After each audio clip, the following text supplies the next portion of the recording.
Hey guys, sorry for the late presser this week. It is another beautiful day here in Gvegas, South Carolina. Today I take you downtown Gvegas. That is the Liberty Bridge and the Grand Bohemian back there, and then I guess some other building right there. Not really sure what that is. But down here at Falls Park. Week 3, really grateful and excited to have come away with the win. It was a tough matchup. We barely beat DJ thanks to a late heroics from Puka Nacua, who's been just a tremendous signing. Probably the only piece of my team I'm actually proud of right now. I believed in my team. I still have belief in my team, but that belief is waning quick.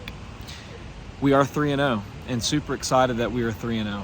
But the performances as far as points scored just haven't been there. Our defense has been solid. They've done enough to give us the wins each week, but at some point we have to assume that's going to fade, and probably sometime sooner rather than later. So, I mean, I'm happy, but I'm also not happy at all. So it's tough. It's tough. I mean, I've got too many guys that are either inconsistent or underperform. Khalil Herbert has just been absolutely destroyed by the atrocious Bears offense. I'm not saying I blame Justin Fields, but I don't think he's helped, okay? So settle down, Ricky. I'm not attacking your guy, but I'm also attacking your guy. And by saying I'm not blaming him, I'm absolutely blaming him. They're behind in every game, so there's no need to run the football. Justin Fields is the only one that runs, and they're not design runs. He'll just scramble out of clean pockets and pick up, 5-6 yards here and there. It's just a total disaster, that Bears offense. Najee Harris, I hate to say it, Corbin was right. It was a bad pick. I panicked. I wasn't prepared for my second-round pick, and I'm paying for it now. Najee Harris has been a total train wreck. But again, the Steelers have another really bad offensive coordinator. He's not helping the situation out.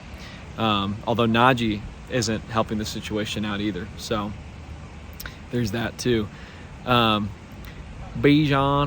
Robinson, he was great for the first 2 weeks. Week 3 was a little bit slowed down because the Falcons actually were down for most of that game, which if that's going to be the case and he's not getting points if the Falcons are down, I'm in big trouble because the Falcons are going to be down a lot this year. I know they started out hot 2-0, but there's no way they're going to be up in most games with the Riddler in at QB.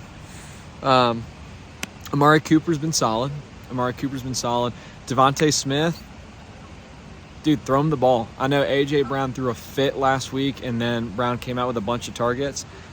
Devontae Smith needs to be fed. And if not, I'm going to push for him to get a trade away from the Philadelphia Eagles if they're not going to feed him the football. He would be the top wideout at any other team in the NFL.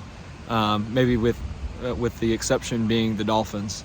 But he'd be any other team's top wideout, and the Eagles just aren't feeding him, all because A.J. Brown threw a big old hissy fit last week like a 3-year-old girl.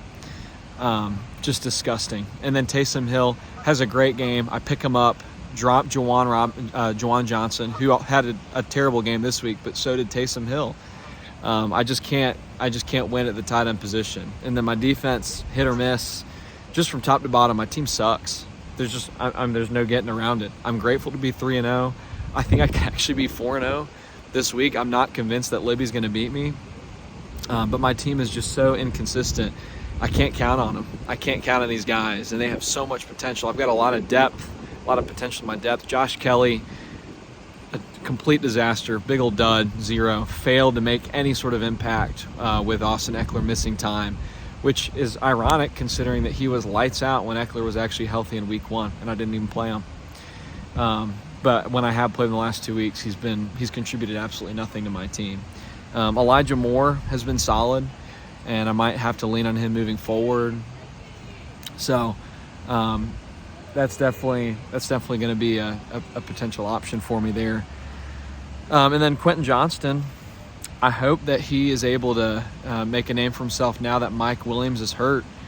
But I don't know. With my team and the luck that I've had, I just don't necessarily see that happening. And he hasn't shown himself to be a major player yet. I'm going to hold on to him, and I believe in him long term. But I think we might still be a few weeks away from him actually having a decent production. So hopefully we're able to get everything figured out. We've got a good base. If we win 4 more games the rest of the year, we've got 10 more games. We win just 4 of those, then we're in a good shape as far as making the playoffs goes. But for us to be a consistent force and challenge for a title, we're going to have a few more things go our way. I don't know if that's free agent additions or a couple trades here and there, but I think we can make it happen. Super excited for our match this week with Libby. A great manager, top manager. Never seen him 0-3 before. Thought he was going to be one of the few 0-3 teams left, and then Luke and Chet fell with him. Even Tristan, is 1-2 now. DJ also 0-3, but out of the 4 0-3 guys, 3 of them are members of the family. So maybe we need to re-examine family memberships in the league. I don't know if they're contributing enough, to be relevant in a league this competitive. But I love having him here. I hope it works out for him, and I'm rooting for him. I always root for the family. Even this week against Libby, I hope he gets a win. I really do.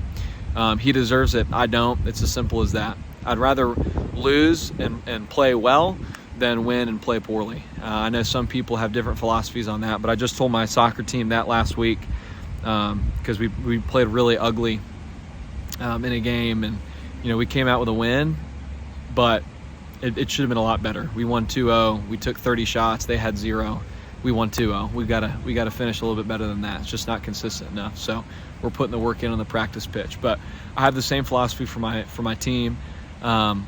We gotta win, but we gotta find ways to win well. I want to win convincingly, and we're not putting up the points right now. So hopefully we can improve. I'm going straight from here to Regen downtown, Grace Church downtown, just to work on my soul and hopefully find peace and strength in Christ. And I hope that translates to my team, is able to be a big boost for us this next week as games begin again tomorrow. So everyone, once again, this is the Golden Reaper coming at you live from Falls Park in downtown Gvegas, and I'm looking forward to seeing you again next week.